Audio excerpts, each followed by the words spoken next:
নমস্কার বন্ধুরা, চলে এসেছি ছোট্ট একটা ভিডিও নিয়ে। আজ করেছি ঠাকুর ঘরটা পরিষ্কার, মনের মতো করে ঠাকুরকে সাজিয়েছি, যেখানে এসে শান্তি পাওয়া যায়, মনের সব দুঃখ কষ্টগুলোকে ভুলতে পারি, যার সাথে মনের কথা বলতে পারি।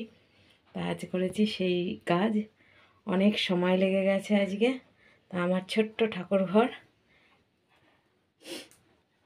তোমাদের কীরকম লাগলো তা একটু জানিও আমার এই ছোট্ট ভিডিওতে। এই ফুলগুলোকে ছোটদা এনেছিল যখন অফিসে যেত, তা আজকে এগুলোকে আমি সাইডে লাগিয়েছি, সাজানোর জন্য ব্যবহার করেছি এগুলোকে। আর রয়েছে আমার গুরুদেব এখানে, ওখানে ফটোগুলোকে টাঙিয়ে দিয়েছি, যেহেতু নিচটা আমার খুব ছোট্ট জায়গা।